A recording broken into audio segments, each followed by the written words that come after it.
Ladies and gents, welcome to another session, Conversations with Deon. Always fun to have you guys here, especially some familiar faces that I've seen over the last couple of months, some of them years, some of them I know very well. So thank you for attending. I know the session is supposed to be free, but you are attending and paying with your time, and time is our most valuable commodity. So thank you for that. So tonight we're doing a slightly different approach on Conversations with Deon. Usually it's me sitting on this side just talking and trying to impress you guys. Tonight it's going to be completely different. I've got a special guest here with me tonight, a young gentleman by the name of Charly Weyer. I don't always know if I pronounce your surname correct. It's the way I pronounce it. I hope it's okay. Charly and I have known each other for a while. He came in originally as a student quite a while back. We're going pre-COVID, if I'm not mistaken. Pre-COVID. Pre-COVID. It's like an era they refer to, pre-COVID. The old days. The old days. And I got to know him on a personal level as well. And yeah, we spent some time together. He's coached me. He's taken me through some therapy sessions. So it's my honor, Charly. It's a privilege to have you on here. You know, I love you to bits, and thank you for giving us your time. It's appreciated. Thanks, Deon. Yeah, thanks for the invite. It's nice to be here and see some faces that I don't know. I just met Mornay, and hello, everyone. Yeah, Deon, I don't know what we're going to chat about, but I guess it's going to be interesting.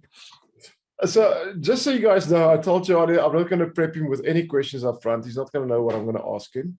And the idea is that I want to ask him questions that we can all learn from, because everybody on here is coaches. And I know the guys watching this on YouTube, you guys are coaches and you just want to learn from another coach. So I'm just going to start off and say that I've trained quite a lot of coaches. Not everyone gets into the market successfully, and not everybody builds a thriving, blessed, active coaching business. Charly is one of those. Charly, you've built quite a. So, firstly, just give us a time frame roughly. When did you start coaching? When was your first coaching training? I'm not even sure if it was with me or someone else. When did you start coaching? I was checking. I was actually, Deon, interesting because I'm moving house on Saturday. Sadly, I'm leaving my forever home. But I was actually going through one of my journals, and I started coaching about 18 months ago. Oh, wow. Yeah. Okay. So I did my certifications, and I was still teaching martial arts. And it was actually in 2020, around, I'd say it's been about just over 18 months, almost 2 years. Without giving away too many secrets, would you say that you've got a successful coaching business? I don't know what the word successful always means to everybody, but if you want to tell us, how's it going in your business? Deon, it's going really well. To be honest, I would say it's successful. I don't work a lot of hours.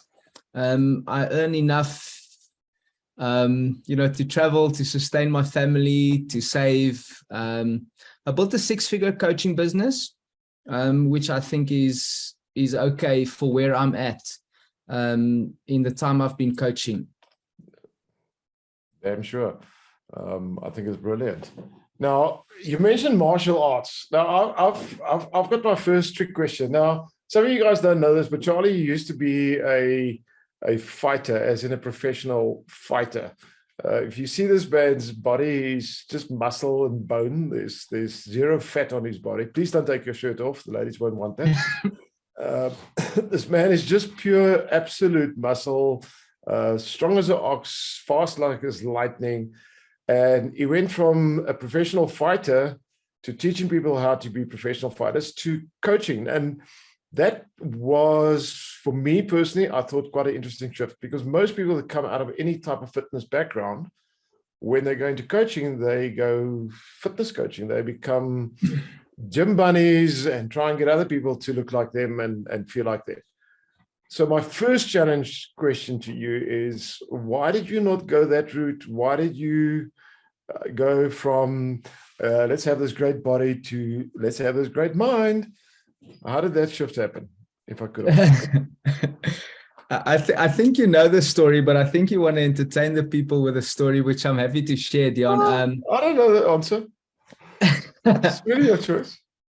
So, yeah. So in 2014, during kind of the peak of my mixed martial arts career, I ended up on what we would call a vision quest with a shamanic practitioner from Australia, where we drank a very special tea called ayahuasca, and yeah, that kind of was a paradigm shift. My identity was completely dissolved. It was like my ego was stripped for a moment, and I just realized I wanted to do something different, and I don't want to fight anymore, and I wanted to help people. So I wouldn't say that's when my coaching journey started. I would say was when, end of 2014, that's where I started studying as an apprentice to work with different plant medicines, specifically psychedelics, as tools for transformation, because I experienced a radical transformation in my life, and I wanted to explore these cognitive technologies, if you want to call them that. Other people call it drugs or plant medicine. But these were powerful tools, and I started exploring that, and I started apprenticing and learning under what people call a shaman. In the South American tradition, we call them curanderos. They're almost like faith healers who live on the fringes of science and religion. So it was an interesting. Sorry, but just say that name again. It's such a sexy word, curandero. Curandero. Could sound like some kind of what have you got? I've got a disease. What's it called? Curanderos. It's like a rash. Yeah. It's a really cool name. I love it. It is. Yeah, the curandero is the shaman. Yeah. It is a beautiful Are word. you a curandero? I trained as an apprentice. I don't call myself a shaman or any label, although I do still facilitate retreats and private sessions with psilocybin mushrooms and ayahuasca. I can now speak about these things because I can now write prescriptions, because I'm now registered as a traditional healer as well. So I don't mind speaking about these things anymore. So but that's not your focus that you do at the moment. That's not your that was part of your business or your main business, and then you focus more on coaching at the moment, if I'm not mistaken.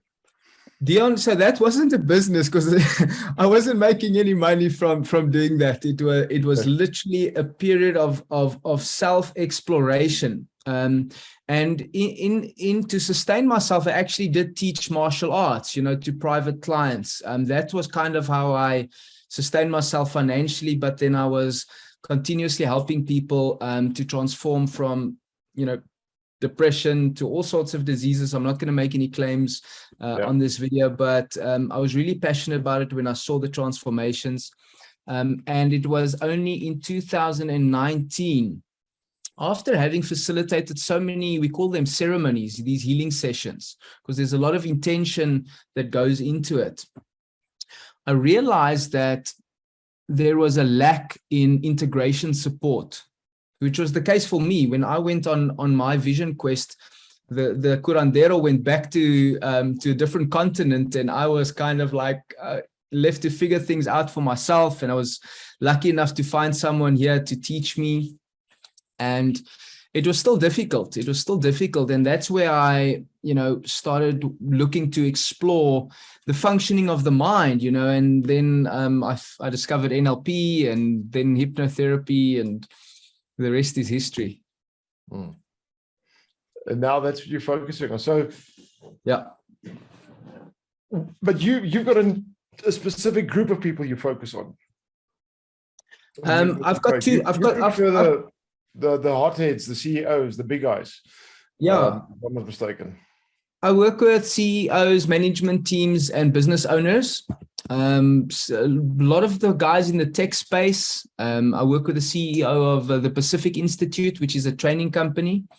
Then yeah, I've got a few clients in Australia, in the UK, and that's my one market. And then I also teach coaches how to build a thriving online business, because there's so much information out there, and the marketing, the algorithms are always changing. There's so many new ways, through social media. So I help people with that, because I constantly invest tons of money in international coaches to stay on top of that game, so that I can keep the people that I mentor at the top as well. So yeah, I really enjoy that. All right. Now, before we started this session, myself and some of the other guests here, we had a chat, and the chat was very specific about one of my social media groups. And I mentioned to them on there, I block every coach or every person that says I help coaches succeed, because yes, yeah. To me, and I'm going to say this, to me, that's it's become like a disease in the coaching industry. There's just so many guys doing that. But I mentioned in this group, I've got a problem with guys that's never coached before, that couldn't build their own coaching business, and now they're trying to tell to me how to build a coaching business. What makes you different? That's the thing, Deon. Like, I see a lot of it, and I was actually, I paid a lot of money to these people, like to these guys who actually have got no idea. I burned myself until I found myself really expensive mentors, because when I started making money, I kind of hit a ceiling, right? I kind of hit a ceiling in the South African market. And then I discovered, and I was working with South African coaches trying to teach me how to run a coaching business, where they were making, I could see by the lifestyle that they were living that these folks weren't thriving, right? Because I knew some of them. Then I invested in an Australian marketing coach, spent 60K just on his marketing course, and I learned some stuff. I really learned some stuff that we don't see from these coaches. Yeah. I started leveling up, started earning more money, and I started becoming part of groups of kind of people who are really making a lot of money. And I'm talking in rands, millions a month as coaches. Yeah. Like millions a month as coaches. Most South Africans find that hard to believe. You know that, right? The typical South African mindset cannot believe that people can make millions out of coaching every month. But it's good to hear from someone else. Yeah, I think I'll be there in about the next 9 months. On the current trajectory I'm at, because I'm constantly scaling. I'm working with 3 coaches at the moment who are mentoring me, which I believe is essential. I think if you really want to make it as a coach, you constantly have to have mentors to constantly evolve. Yeah. And I think that's my secret, Deon. I'm constantly reinvesting money in myself, in my own education, so that I can keep growing and I can keep offering my clients more. And I think that's a very simple secret, but it's not really a secret because it's just obvious. Okay. So if anybody, and I want to I don't want this to sound too much like a sales pitch for Charlie, but what I am going to say, guys, if you are on this panel, if you are watching, because I know Charlie personally, I'm very, very comfortable in saying if you need assistance to build your business, I am very comfortable to recommend it. I've got no issue in recommending it because I know his ethics and I know his heart. I've met him, I've met his children, I've met his gorgeous partner. I know this man kind of well, so I'm comfortable in recommending him. If you want to get hold of Charlie, I don't know if you can see on the video, Charlie, you want to maybe just mention your website or something where they can get hold of you? Yeah, well, my website, I think it's next to my name. It's theconsciouswifi.com. I just want to give a heads up. Like, I don't just work with anyone who wants to work with me. Obviously, Deon. It's also, there has to be synergy. There has to be willingness to work because it's not an easy thing. People think, okay, cool. There's a blueprint to make 200,000 Rand a month. It's going to happen. You have to put in the work. You have to be willing to up-level your communication skills. You have to become a storyteller, right? There's no shortcuts around it. You can, but then you're not going to be authentic. So it takes an absolute willingness to grow as a person, not just have the formula.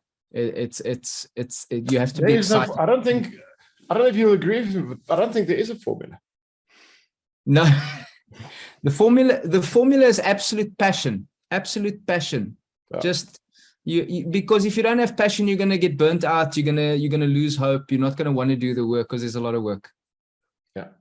And passion is the thing that drives you and that keeps you smiling. So let's switch gears. So everybody's got it. If you want to build your coaching business, contact Charlie at theconsciouswifi.com. There you go. Sales pitch. And no, I don't get any kickbacks or commission on that. But here's my next question. Are you going to get married or what's going on there? Not officially yet. No. I haven't seen any invites. So I'm just probing. It's going well, Deon. Me and my partner are going well. There's lots happening at the moment. So wedding's not really in the talks for this year. Okay. All right. I know there was a naughty question. There was sort of catching a little bit off guard, but yeah. So I've got a second or another question. I've got quite a few questions for you actually.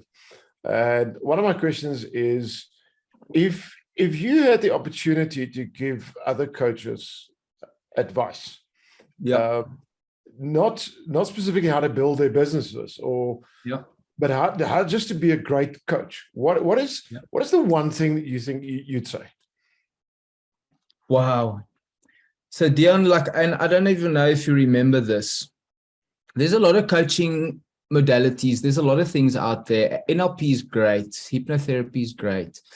The understanding coaching principles are essential, right? Because we're not giving advice, but you're asking me to give advice. And I'm going to give advice that was given to me because I was very curious back then. I'm still curious, but what I was told is there is one secret, there's one foundation to be an absolute great coach, is having a spiritual connection with yourself, cultivating that on the daily. That's for me. If anyone asks me, cut out all the strategies, cut out all the fluff.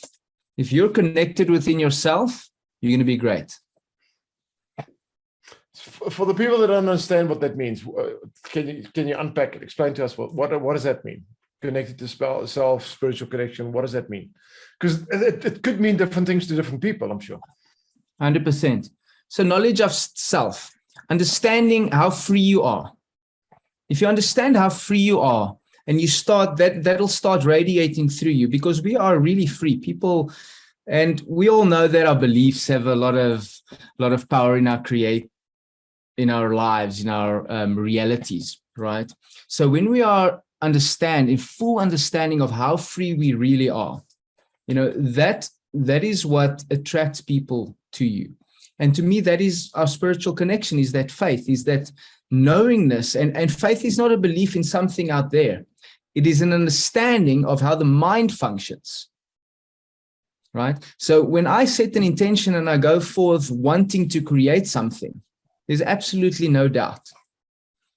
There's absolutely no doubt, purely because of that understanding. And that to me is the connection. Knowing that I'm always supported. I love that. But does that come with a certain level of emotional maturity to be able to do that?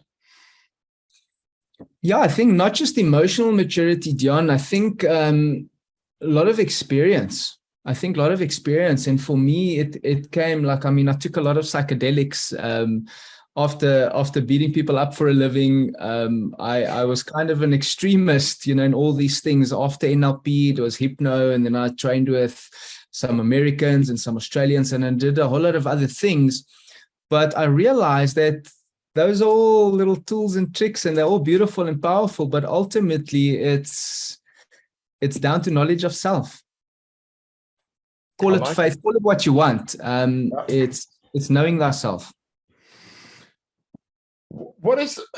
So you've gone, now you speak a lot about the psychedelics. So my first question is, it doesn't make you an addict, does it, if you use psychedelics? Isn't that like in the old days with the Beatles, in LSD and all that stuff? I don't know. I'm asking. Isn't there a risk involved? There's always a risk involved with anything, Deon. I think we can become addicted to just about anything, right? If we use it as a way to escape our emotions, because that's what drives us, right? We want success because we want to feel a certain. Everything is driven by wanting to feel or not wanting to feel a certain way. Psychedelics. The word psychedelic means to reveal the mind. Right. So what I've discovered, my personal experience from psychedelics, it has revealed to me everything that I've suppressed. Every time I take psychedelics, it brings up a whole lot of stuff. And it's not fun. So if someone tells me they're addicted to psychedelics, it's like, whoa, it's very difficult for me to believe. It's not something that I particularly look forward to. It takes a large degree of courage, you know. I can speak from experience, and it's people come to these retreats and they crap themselves. There's a lot of fear. There's a lot of fear because you're facing yourself, you know, and coming back to knowledge of self, it's knowledge of, we don't just have this conscious experience. There's a lot of stuff happening in the background, those patterns, those beliefs. And when we make that unconscious conscious, then we can start navigating with more maturity. So maybe I'll just bring in something here for the group. So I think probably we began about 2 years ago or something. I can't remember. It was in 2020 lockdown, yeah. I actually had a session with Charlie, and I remember, I had 2 sessions actually. And I remember the one very, very specifically because in my head, I mean, I've been doing this for many years. I'm one of the few traders in this industry that's got over 10,000 hours doing this. And part of my ego said, "Ach, Deon, you're so sorted, you know, you've got this." And I went, because I'm an inquisitive mind, and I thought, well, let me go and experience what so many people are talking about. I need to experience it. But what I do remember was it took me 3 days to recover, and emotionally, because I don't think I cried that much in that many hours in a long time in my life. So even this tough guy that thought he was so sorted, man, it was, I get it when you say, I don't know how people get addicted to it. It doesn't make sense, logic sense. It's not, there's just nothing easy. It's not what people think. It's not a joyride. It's a very deep self-revelational experience. So if anybody is interested in it, you know where to go. But yeah, it's quite an experience. So you've gone from, firstly, a fighter, as you said, you've gone from beating people up to going on all of those journeys. I went full hippie. Full hippie. And now you've gone very much business orientated, creating absolute abundance for you, your beautiful family, your children, and creating a different life. Was there a moment of shift that brought these? So your fighting career came to an end because of injury, right? But you could have stayed in the health industry. So obviously there was something that took you from one to the next. And you did mention earlier it was the psychedelics that took you out of the fighting. But what took you from what was the shift that happened that said coaching? Deon, I always wanted to be a coach. You know, working with the psychedelics, it was, people saw me as a guide, right? People saw me as a guide. And in that space, I was living in so much lack. I still didn't understand my worth, right? I just had these beliefs, you know, I had these wonderful beliefs that, you know, we have to let go of all our material things and just give to the world. And my kids were going they weren't in a proper school, and things were tough. And I had the belief that this was the way that it should be. Humbleness. So I was humble. Well, false humbleness, but yeah. Exactly. So what happened was, you know, then I discovered just before I got to Action Factory, I started coming across a lot of material. I was reading a lot, started learning about metaphysics, about beliefs and how our beliefs shape our reality. Bruce Lipton, Greg Braden, Joe Dispenza, and all these guys. And then I started learning about NLP, and I was always curious. I read 1 or 2 books. 9 Days with Mr. Deon was an absolute paradigm shift. Thank you for that. That was just the beginning, though. Only long after that, when I did my hypnotherapy, even long after that, did I actually really start coaching. I was still kind of teaching martial arts, but it wasn't until, right? And I'm gonna like, I haven't shared this. I don't think I've shared this with anyone before. I shared it with my partner, Kat. It wasn't until I started studying for the masters that life started changing. Because then I was like, I had to start like studying all these guys, Bandler, Grinda, and like, then I started to go down rabbit holes. That's when life started to change. Then I started learning about myself, right? When I started to see what is possible with these guys who were like geniuses. Then I started unlocking and I started applying all of this stuff on myself. I recoded myself like hours a day. Like I was committed. And I think there was a decision, Deon. The moment was a decision, right? And the moment I made that decision was, I said, I'm going to be wealthy. I'm going to create a thriving coaching business. I'm going to give my children everything they need and want. And I'm still going to help a lot of people. And I'm just going to have a lot of fun doing it as well. And it's kind of, yes, I'm living that. And yeah, now I'm dreaming up new things again. I find it absolutely fascinating, because if people would ask me what happened with me, why did I go into this? It was exactly the same. I became a Banda and Grinda fan, and I spent months just digging. And you said a key word there. You started applying everything on yourself. Yeah. And I think to me, that's where my personal biggest shifts started to happen, is when I not just head knowledge, not just the ability to tell other people about it, but put it in here first, and let the fruit from that is what you give others and what you use. So I love that concept. Yeah.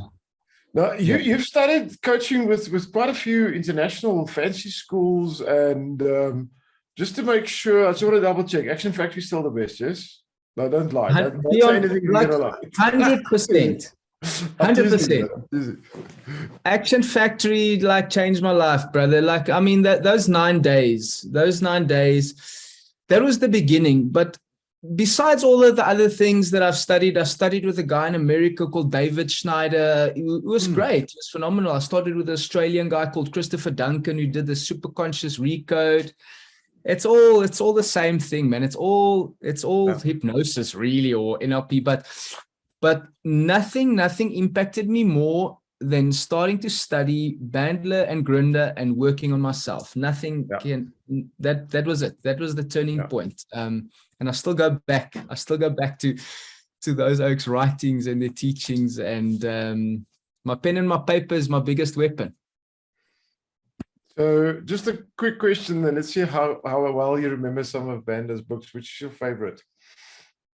Monsters and Magical Sticks. There's no such thing as hypnosis. Absolutely up there, yeah. Wow. Transformations. There we go. Kirby's got it.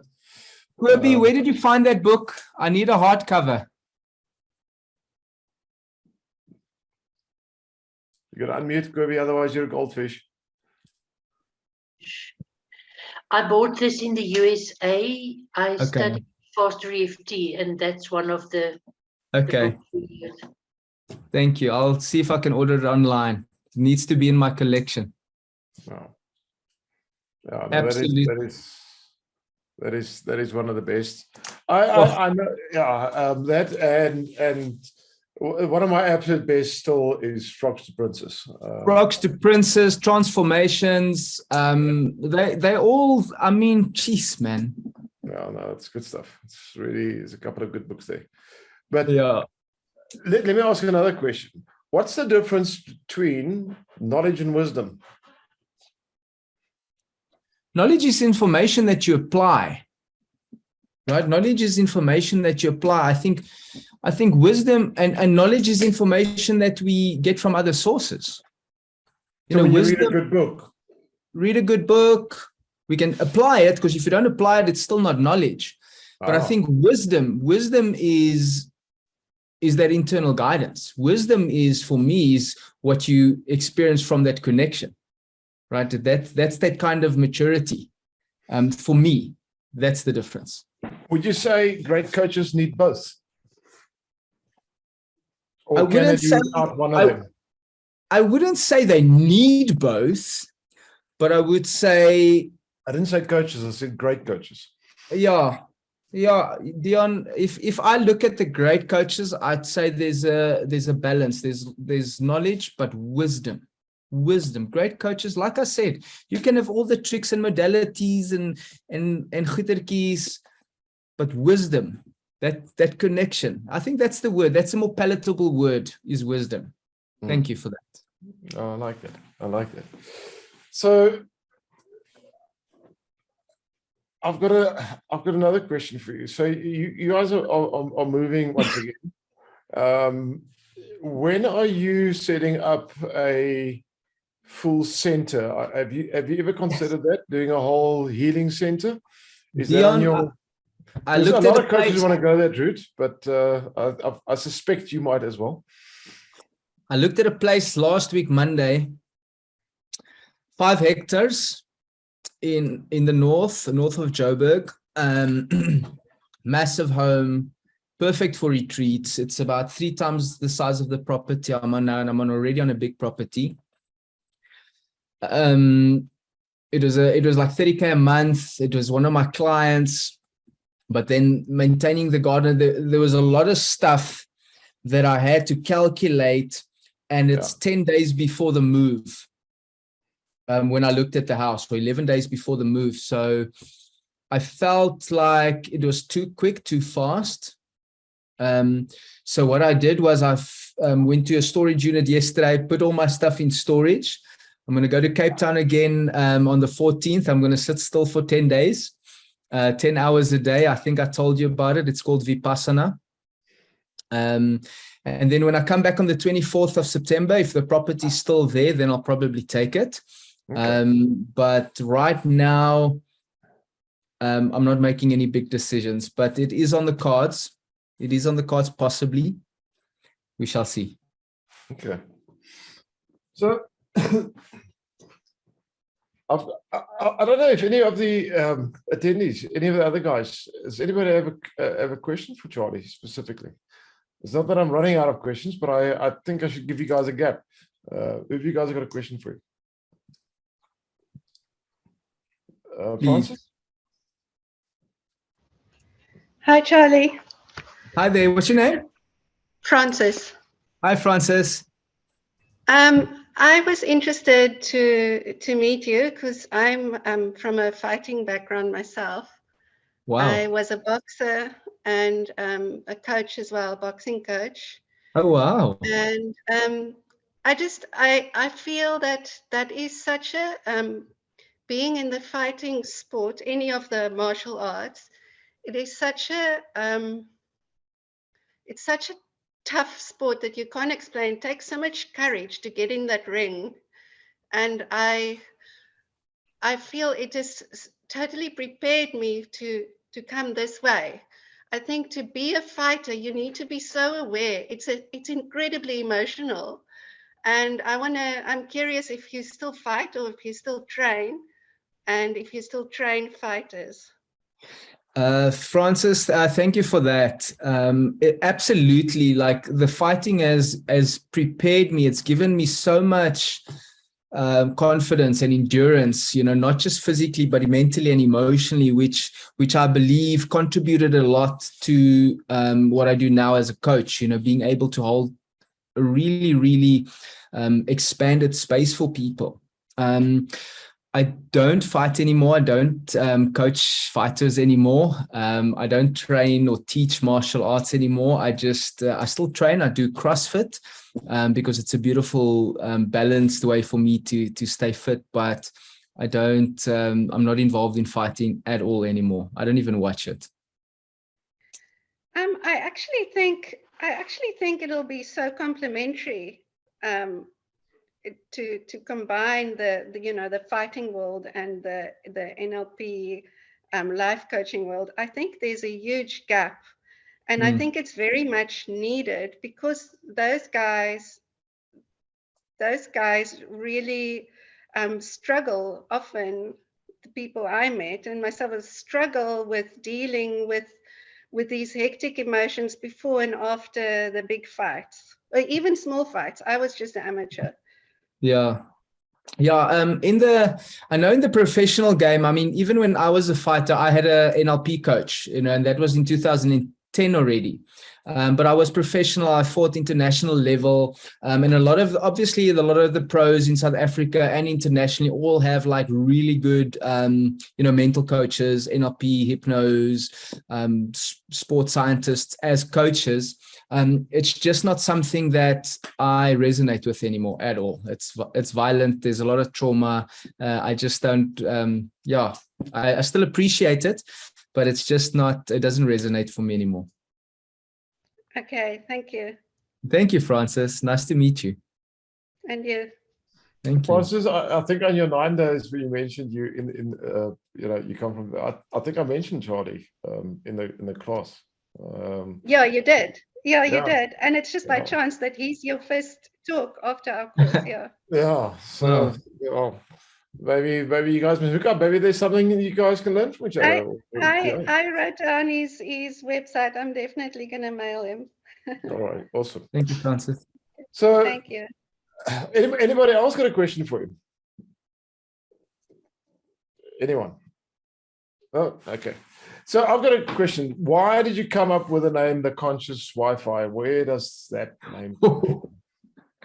that didn't fall out of the sky. That I think it's a cool name, but where does it come from? Glad you like the name, Deon. So before even this came even long before my actual coaching journey. It was in a ceremony, in one of those ceremonies where I went into I kind of died.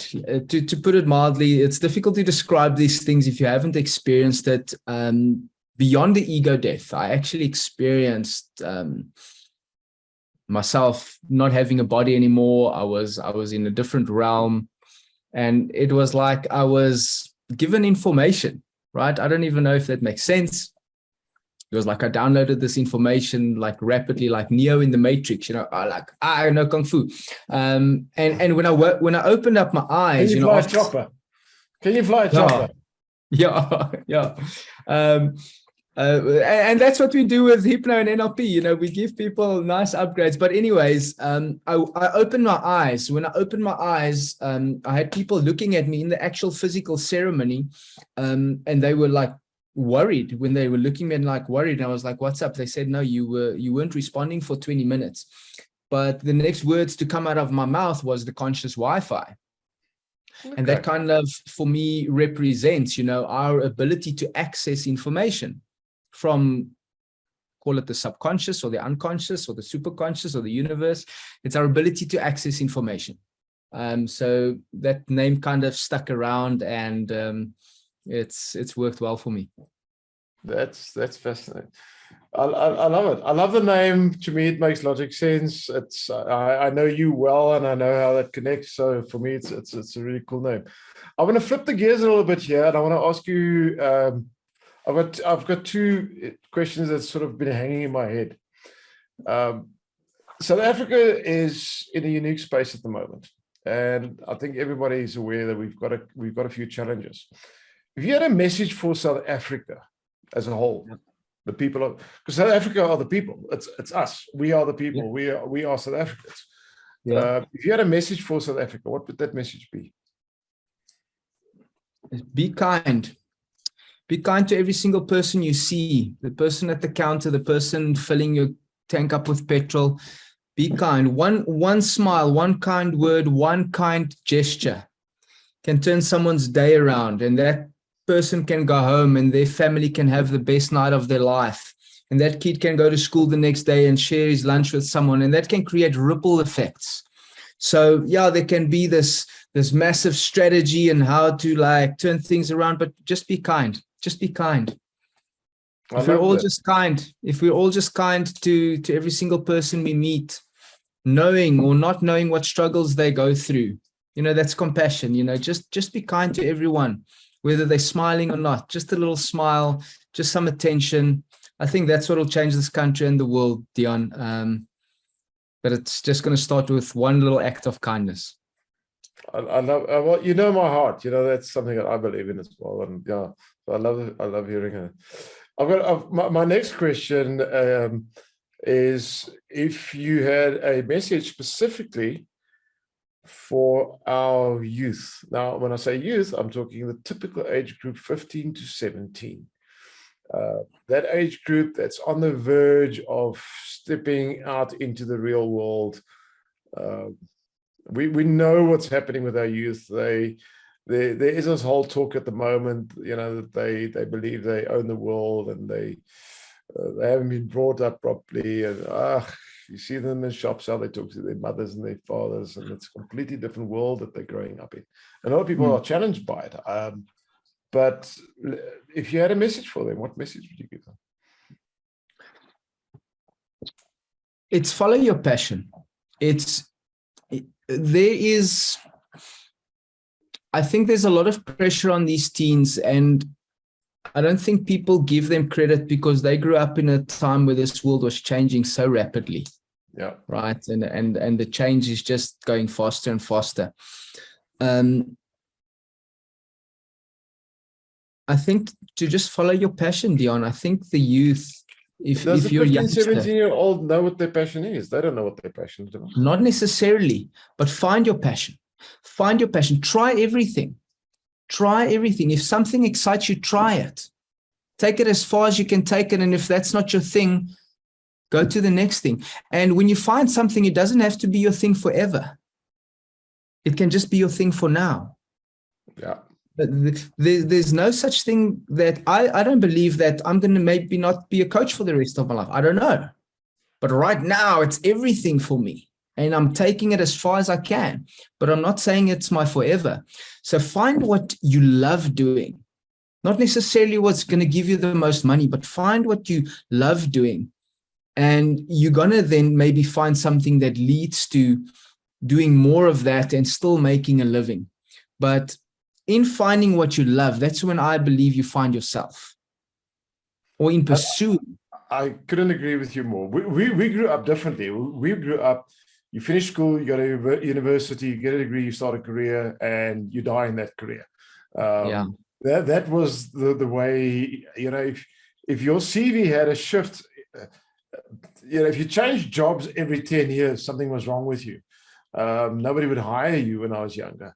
But the world, and you mentioned that, the world has changed completely and rapidly. And I couldn't agree with you more. Do what you are passionate about right now. Do what you love and follow that. Because I think if you do what you love you're passionate about it, you'll put in more energy and effort and focus and dedication, and success will be the result automatically, not something you need to chase.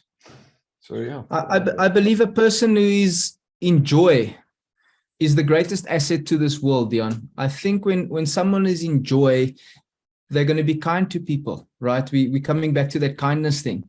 But when someone's doing something they hate, it's difficult for them to be kind because they feel that doing what they don't love, they're not being kind to themselves. So when you're doing what you love, you're kind to yourself, so you're going to be kind to others. I don't know if that makes sense. Absolutely. Absolutely makes sense. I don't know if someone else is struggling with it. To me, it makes absolute sense. I love the concept. I love talking to you. You got an awesome smile. Your energy is so cool. I really trust the group is enjoying you as well. I've got one more question. If you could give my wife advice on how to cope with me, what would you tell her? Well, I first need to know, does your wife indulge in wine? Hardly ever. Does she? I think your I'm wife's got a teasing you, good, Charlie. I'm just teasing you. I think she's got a good enough sense of humor to be able to cope with you, Deon. I don't honestly think being with you takes coping. Okay. So on that note then, so what advice would you give Kat to cope with you? So his partner's name is Kat, so just so everybody knows. Tatiana.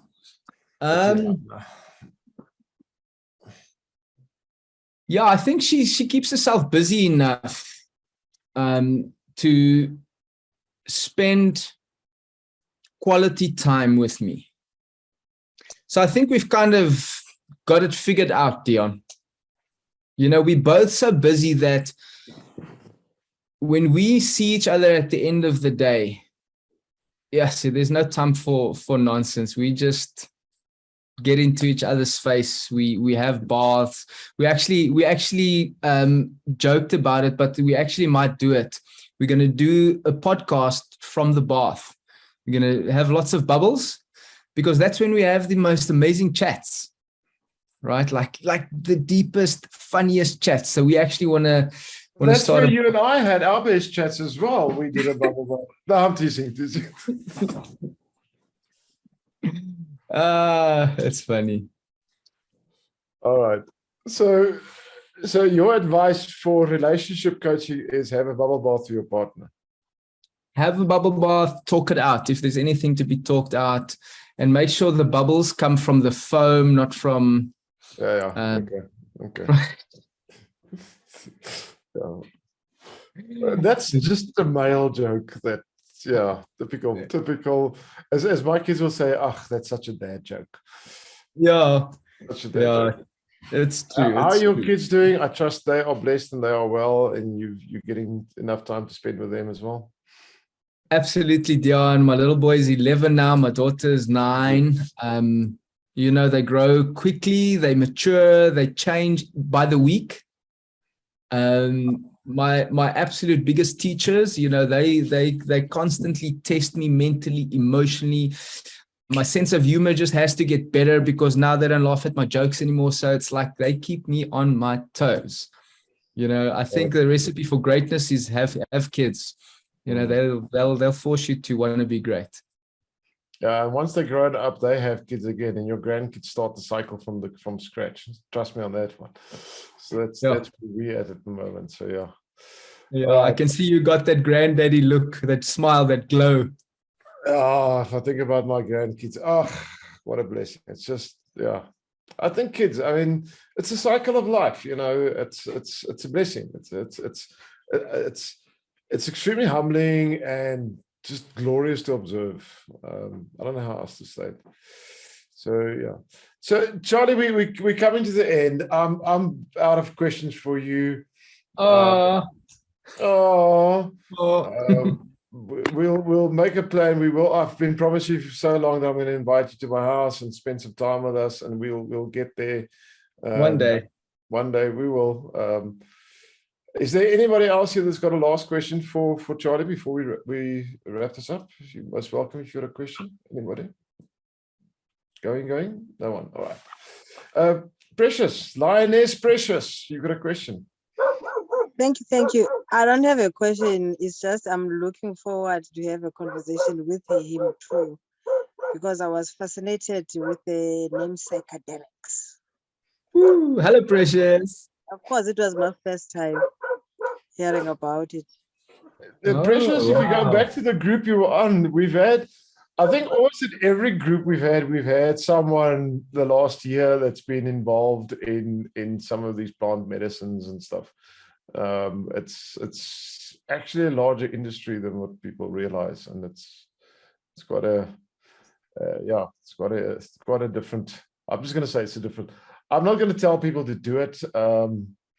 but it is a different experience. If that's Yeah, I mean, Deon, it's not, don't go there. I actually sat on a discussion panel, discussing the future of psychedelics as an industry in South Africa at the Cannabis Expo last year, and it was amazing, you know, to see the level of awareness that people have, and the excitement around healing, and the excitement around making healing sustainable and affordable for people who right now can't afford it. But because there are now so much research behind all of these plants and substances that grow naturally, right? And people are realizing that, and people are setting the intention to make that available for people who can't afford expensive medical drugs. So there's a lot of good things happening in this country, a lot of good things, a lot of beautiful things.